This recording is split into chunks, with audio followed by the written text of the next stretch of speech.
Hello, my friends. So before we start today's video, I want to show you two paintings that I couldn't show you complete because they weren't drying fast enough before I had to go to Florida. So first is the 15 by 30 color split I had done on Prussian blue and soft pink. And you can see it dried beautifully, has 2 coats of KS resin on it, and it is a glorious piece. Again, a 15 by 30 on a gallery canvas. So if you're interested in this one, you can shoot me an email. So here is our little black opal friend from the other video that did not dry in time for me to show it to you. I tilted it a little bit after I shut the camera off. I just wasn't happy with it and didn't notice there was a little lump in there, but that's okay. So you can see how much more bold those interference colors are on a black background. And when I ended the video, you know, when you first put them down, you have to give them time to develop and for the paint to start drying. That when the paint starts drying, they get darker and darker and darker. I don't know if you can see this or not. I might have to take it inside. But can you see how that vivid enamel dries with a shine? So yeah, I tilted it and you're seeing some striations there from me doing that. I love using those interference colors. And see how this looks gritty right here? That's not grit. That's actually the abalone shell. It's sparkle. So again, once you get your varnish or resin on there, that's not going to look like that. It's going to be all sparkle.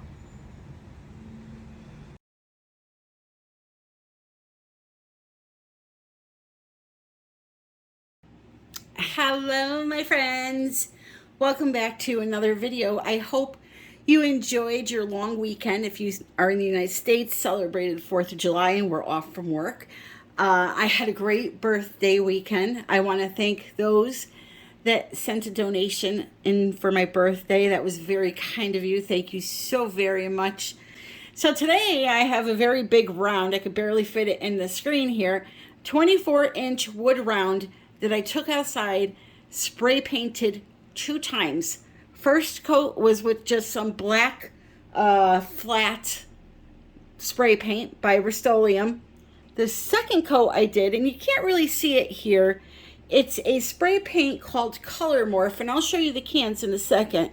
Basically what it does, it's like a color shifting spray paint. So while it looks black when you look at it one way, if you move it around, you can see like highlights of purple. Now you're not going to see much of it because I only put it in a few areas, just kind of lightly dusted it.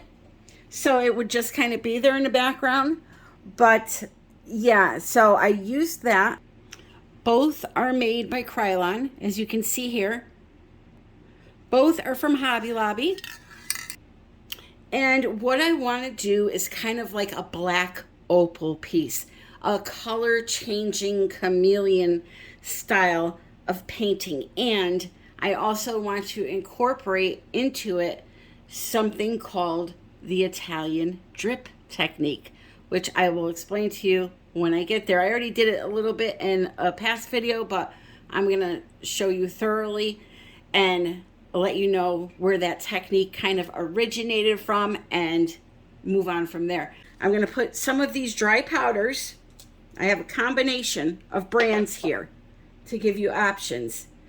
Colourarte, Let's Resin on Amazon, and artisttilldeath.com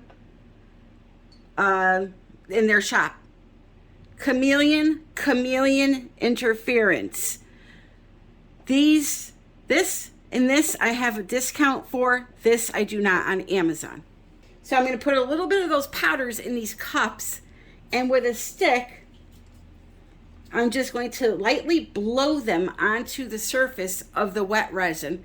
We're going to come back in, we're going to use some alcohol, some spray paint, and make a really unique, cool painting. All right, so I have my KS Liquid Art UV resin from KS Resin, obviously, mixed up. And just so you know, if your resin, when you mix it up, if it looks a little yellowish in the bottom, in the bottle, it will dry crystal clear. I have resin that, let me show you this. See that? Resin sometimes will amber, it's called, in the bottle. This will dry crystal clear. So if that should ever happen to any of your resin, it's totally normal. Don't panic, okay? That's a sample I had gotten from another company that I didn't use yet. Well, I've used some of it from another set, but it's a really good resin, and it still does that sometimes. So here we go. Take most of my resin. I'll save a little bit of clear just in case I need it for something. I take my gloved hand and just spread it out all over the board. Easy peasy.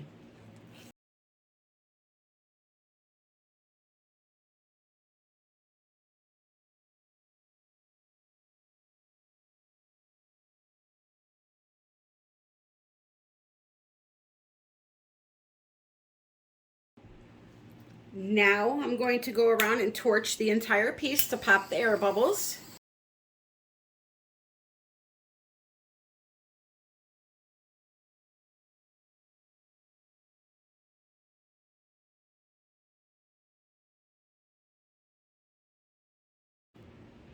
So the next thing I'm going to do is I'm going to take my dry pigments that I just put in a cup. Okay. It's a chameleon. It's a color that shifts from one shade to another, whereas an interference is just one shift color. So you have interference blue. A chameleon will go from a interference blue to interference green. All right, so from about 8 inches, let's see. You're not going to see me doing this. I'm going to put the product on the stick like this.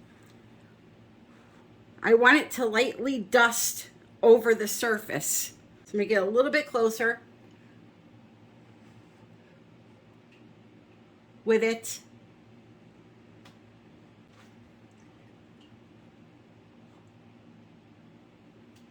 So now I'm approximately, I'd say 4 inches off of the canvas.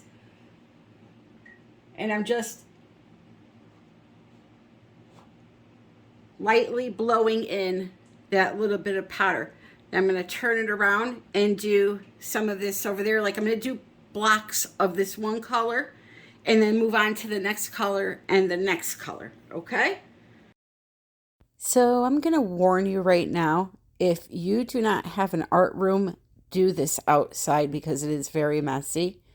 It is rewarding, but very messy. So, you know, I don't care if it gets on my table, things like that, but you know, don't try to do something like this in your kitchen because it'll just get all over the place. So I'm just going to continue to add these colors on. Here's a real-time feed of me blowing it onto the surface. And like I said, I'm about 4 inches away. I am also doing some speckling with the interference colors and the other colors that I have because I want to almost make a night sky, we'll say, or like a galaxy sky. So this is the Let's Resin Chameleon pigment, and because it has some type of color in it also, it's more like moist than the really dry pigments, or the grate is so fine on it that it just kind of sticks together. So could not blow this one whatsoever. The same thing goes for the Colourarte regular interference colors, and I'm going to show you these side by side in a minute to explain exactly what I'm talking about. They're kind of like caked together, almost the flakes, or almost moistened a little bit. It feels, I'm not saying they are moistened, but that's how they behave. So trying to blow them was extremely hard. However, the sparkle interference colors from Colourarte worked beautifully. So first I used the regular ones to create my little speckled look. and then I came back in with the sparkle. But I'll show you those in a minute.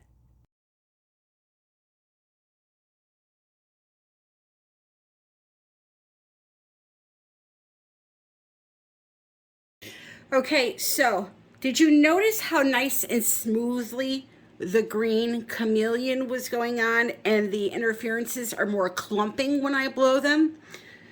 So the grate of the flake when they grind down the mica is much finer than an interference is, and the interference is a little more clumpier. This is going to be gorgeous, just so you know. I'm not mad at these specs. This is looking very outer space-ish. So once I do this next step and some of this dissolves, once the alcohol hits it, I think it's going to be a gorgeous piece. So let me show you really quick the difference between these products so you'll know whether or not the ones you have will move around. So take a look inside this jar. This is a regular interference powder, and you see how it's kind of like caked like eyeshadow? See how it is like, it's fluffy and stuff, but it kind of, if you push it together, it's almost like sand, right? So that's a regular one. Now, let me open up a sparkle color so you can see the difference in the size of the flakes. See how the sparkle one is more light and fluffy? These are the ones that blow without leaving any specks whatsoever. See that? Like, you could push it together all you want, but it's not going to stay together like moist sand would, whereas this one does. And the same thing goes for those Let's Resin chameleons. Here's a pretty one that goes from blue to purple. So this one is the one that I'm using in the video, and it doesn't blow off the stick. It kind of just clumps off of the stick onto the surface. Works beautiful if you want to mix it into resin, or even that little speckled look that I just did. But if you want that smooth blowout, you got to use something like the chameleons from ATD that they sell, or the sparkle interference colors from Colourarte. All right, so that's the difference. Again, though, you don't have to blow any of these out. You can mix them into resin or acrylic and have a beautiful painting. But again, these are just one color. You're going to move your painting and you're going to see highlights of green in it, whereas something like the Too Faced Chameleons from Artists to Death, you're going to move your painting and you're going to see blue and purple, okay? So it's all on what you want, my friends.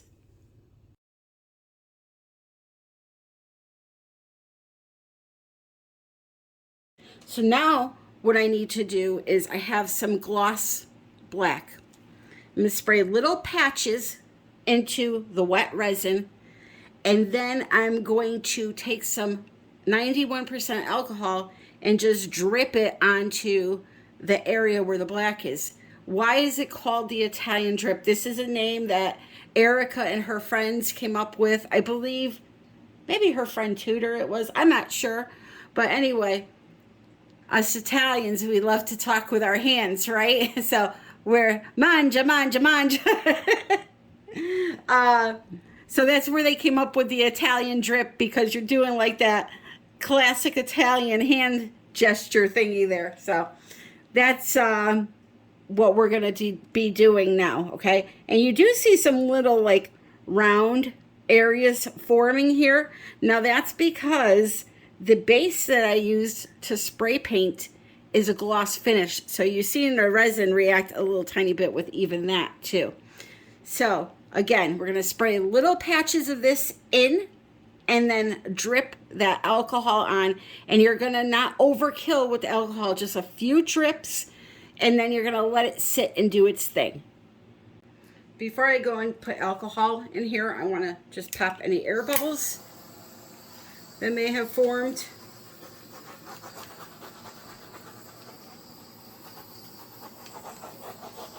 Now you want your resin to set up a little bit before you start adding in the spray paint and the alcohol. It'll work the best that way.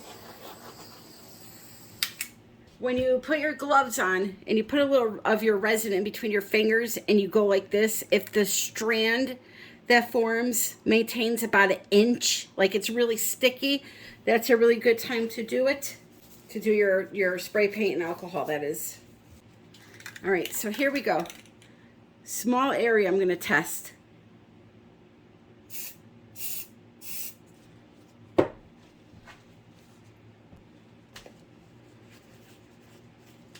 So I'm just putting the alcohol in my hands and I'm going to just drip it on there.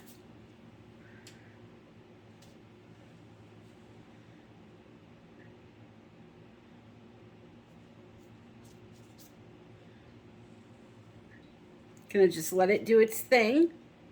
If I feel like I need to add it to a few more places, I will. I'm not gonna do it all over, just maybe just some blotches of it.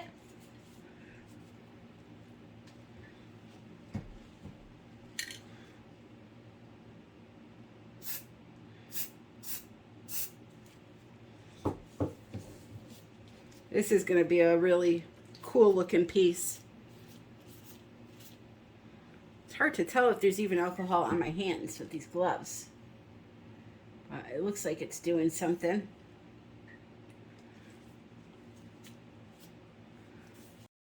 I swear this piece was the hardest piece to film ever. You just cannot see anything, but the alcohol definitely was making little pits in the black, almost like craters. And once it dissipates and everything's, done doing its job, then it kind of levels out. I just want you to stay with me here because this piece, once I do the close-up, came out absolutely beautiful. So you can see a really good example here of what the alcohol is doing, even though it's very hazy. I love this effect. So we're going to finish up here and then let it cure. Now I'm going to show you, while it's still wet, what it looks like. And then once it's dry, I'll take it outside and show you that as well. So you can see like the different shades of color there.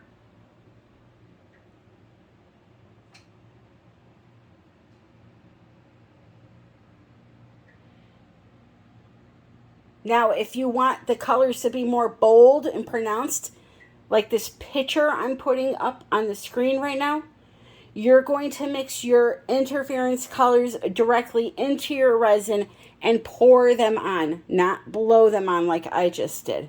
And then you'll get what that picture looks like. You'll get results like that, okay? I wanted a more softer look, so I went for the blowing of the colors just on the surface. Now, once this dries, I'll put a top coat of clear KS resin on the top, and then it'll be done. Right now, I can't, if it was cured right now, I would never leave it in this condition. You always want to seal your paintings in, okay? So there is going to be a ton of sparkle in this piece. And like I said, it'll be much more impressive once it's outside and I'm able to move it around for you and you can catch all the different color shifting going on. But for now, we're just going to leave it be, and then I'll come back in 24 hours and show you what it looks like. Very outer spacey. And I'll tell you what I'm going to be doing with this piece. Here I have 16 ounces of KS resin. What I'm going to do is I'm going to take some of this silver halo glitter which is sold through ATD. And I'm going to put the tiniest, I mean, most minute amount in here. I'm going to show you. I want a little bling here and there, okay? So that little bit for this entire pot. That's it.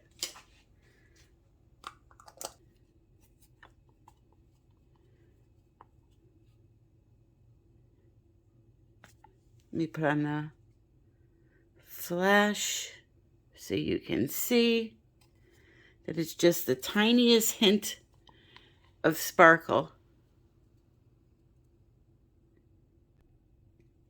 So we just have to dump it in the center and work it around the entire piece. That's all we have to do. And then we just torch, let it sit for 24 hours.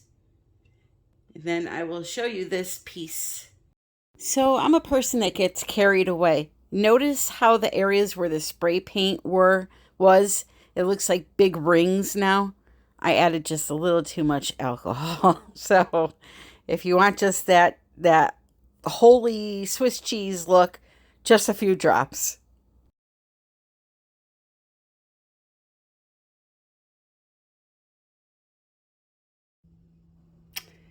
Okay, so it is cured, and I'm going to do something magnificent to this, but first I want to just show you this and how beautiful.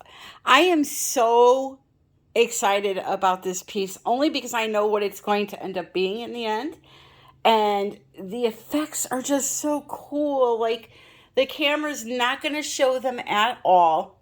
I already know. You can see some of the color changing there. But man, this thing is so awesome. Hold on, let me pick it up. See if I can get it to shift at all. You're going to get all types of reflections here, but you can see you're getting blues and greens and golden areas. Nah, that's no good. Let me try to take it outside for you. And of course, it's not a sunny day at all, so you can really see it, but you're getting some of it there. Oh, this thing is magnificent. I'm telling you, you may not think so, but in my eyes, I absolutely love it. Love it, love it, love it. So, it's a 24-inch, like I said, but let me show you what I'm turning this into. This would be awesome in any room, even a little boy's room that likes space. Ah, love it. All right, you guys ready to see what I did to this? Ta-da! I made a clock. Now, I don't know if I'm going to keep these hands on this. I may change them to a different style, but there she is, all finished.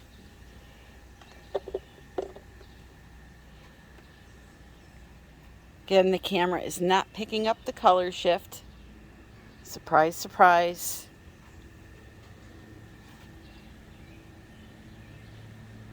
I think it's totally cool. That would look so cool in like a science classroom, or like a little boy's room, or I would put this in my living room. All right, let me get you back inside. So if I go from this way, you can see more of the purple. Then you come around, it turns to green. We got the blue in there. Gold, some violet. And that beautiful glitter.